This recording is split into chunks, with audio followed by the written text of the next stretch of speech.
Hello everybody, this is Tim here with another video, this time for Alexandre Aja's Oxygen.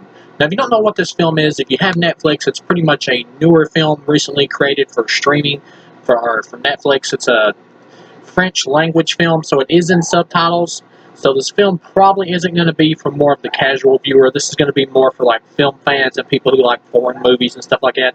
Now, if you don't know who Alexandre Aja is, he is pretty much well known in the horror world. The horror world to horror fans.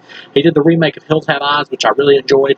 He made it kind of more of an action type film, or with almost a western feel, really.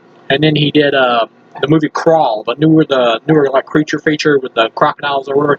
I think they were crocodiles. Might have been alligators. It's been a while since I've seen that one. But yeah, he did Crawl. And now here he is with this one. This movie, Oxygen, is pretty much about this woman who like wakes up inside like this space chamber type thing, kind of like a cryo chamber, like you would see in a movie like Alien or something. If you've seen sci-fi films, you know what I'm talking about. But here, it's not really so much freezing. They more like wrap you up in like this cocoon thing, like they got like this little device in the chamber thing. It just kind of like goes on you and goes up like that and wraps you up in it. And pretty much it's this woman. I believe that the actress's name now, she's French, so I believe you say her name is like, I know her first name is Melanie Laurent, I think is how you say her name. I can't. The last name's a little tricky for me, but yeah, she's a French actress. She was also in the movie Inglourious Basterds, the Tarantino film. She mostly does French movies, but every now and then she does like an American movie if it interests her. She's one of those types of actors that likes to do acting for the acting and not just do like blockbuster movies and stuff like that, which I understand if you really do care about your craft. But yeah, she was in Inglourious Basterds, like the blonde-haired girl in there or whatever who worked in the movie theater thing and was rigging it up with everybody to burn Hitler and everybody alive in it. She was really good in that as well. That was a really good one.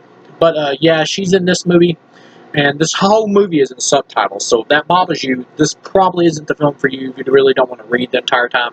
And the whole movie is her trapped in this space chamber thing where she wakes up in it, and she's trying to figure out why she's in there, and she's having like hallucinations because she's having like repressed memories come to the surface to where she's like waking up and her oxygen level is going further and further down to the point where she's going to die, of course, eventually.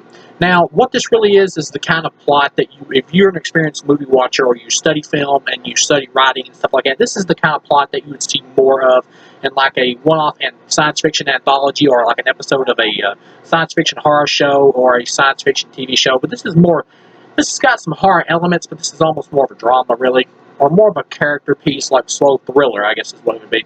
But yeah, it's pretty much just her and her having like repressed memories and like. I will say this: the plot here is extremely simple. The movie is overlong. You do start to feel the length of it by the end, but the actress is doing a really good job. So you're kind of still into the movie, and you want to know how it ends. If you are okay with enjoying this type of film, like a foreign movie, and you'll be into it enough to go along with it. And if you're connected enough to the premise of it, or you're interested in this type of thing. I'll go ahead and say it for what it is. I'll give this a 3 out of 4. This was a good, solid movie, and I liked it. And I looked on Rotten Tomatoes after this because I was curious how critics felt about it, and they pretty much agreed with pretty much what I felt. 88% of them liked it, and they thought it was a good movie, good thriller. And so, yeah, I was just curious what critics thought about it. Not that I really care, but I do get curious about that every now and then just to see what they think about it. And I'm pretty much on the same page as critics with this one. I thought this was a good movie for what it was, and I will say this, they try to set up like a mystery or like why she's there or whatever in this space thing, and later on they do kind of the director has like a shot where he like shows inside the pod and it tracks out and you see it's like in outer space or whatever, and it's like this big destroyed space station thing, and it's like this, it's a big circular type thing, and the camera like goes around and kind of pulls back out of it. Really cool visual. The director has to use certain types of visuals and things like that in this film to kind of keep you interested in it, to go along with it, because this movie is a bit overlong for the subject matter that it's using. This would have been a tighter, better movie as like a short or a part of an anthology. It would have worked tighter as a story, because what you do get here, character-wise, when it shows like the flashbacks and stuff like that, and the things that the main character is remembering, is pretty much, you get the idea that you get it if you've seen enough science fiction films. You see them like trying to like work with like growing things in a lab and all that, and you got all these other mice and stuff like in the background in cages with scientists around. You get the idea, of course, that they're trying to clone something. And so when later on in the movie, when it's like really drug out and they're trying to surprise the audience by saying, and she realizes like, oh, I'm a clone as well. of some old lady who set this whole thing up. And there was like a virus on the planet Earth or whatever, and it was killing everybody. So they made all these clones of people so they could like send them to another planet. And there's also a clone of like her husband, or the original woman's husband, is also aboard the space thing. And they're heading to this other planet that's sustainable for life and all that. It's just, you've seen this before, if you or similar to this before, if you've watched a lot of other science fiction stuff like I have. So she's in there, and of course, when it's like, oh, I'm the clone, you know, if you're a not a casual viewer, you will pick up on that's where it's headed. You'll be like, oh, okay, you're a clone. Okay, I saw that coming. So yeah, and at the same time, once it does start dragging out for so long, when it gets towards the climax of the movie or the ending, when she's still like hallucinating all these rats or whatever, because she had been experimenting with rats, trying to clone stuff and all that, of course, to learn how to clone people, that you do start to be like, okay, you're still giving me the same kind of hallucination imagery. This doesn't really work as well because I know it's a hallucination at this point, so it's not really going to harm the main character. And of course, she kind of like calms down and learns how to deal with it by making peace with herself and, you know, understanding that it's a hallucination and all that. So she takes control of the situation, which I liked.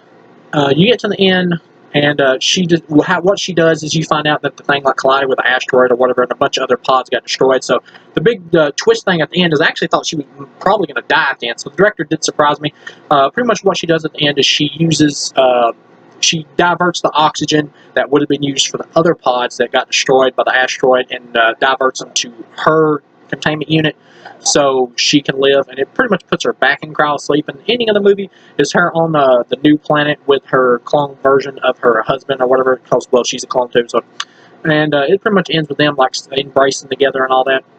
I'll say this, the voice actor for the computer program that's like talking to her the entire time from inside the pod, he does a really good job. At the same time, it's probably because I'm American, so it's harder for me to connect completely with a French language, with somebody speaking direct French.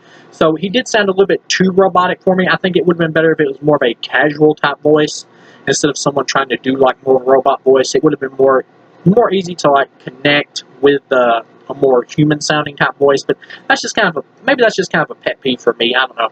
But I guess it might have been kind of a nod to like the HAL thing from, if you've ever seen, Stanley Kubrick's 2001 Space Odyssey, where you got HAL on there or whatever, and he's like very robotic and just kind of lifeless. It's not as like lifeless as that, like as robotic as that, but it's kind of in that similar vein, kind of. But part of that might be because I'm American, I'll be honest with that.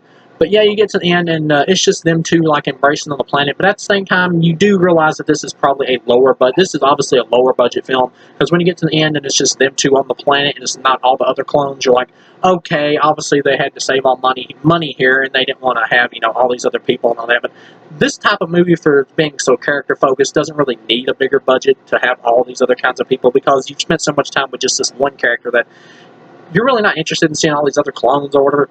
So you get to the ending of the movie, and it's them embracing on the planet, and it's over. This film is well directed. It's got some cool visuals to make up for the fact that it is a bit overlong, to try to keep the viewer interested.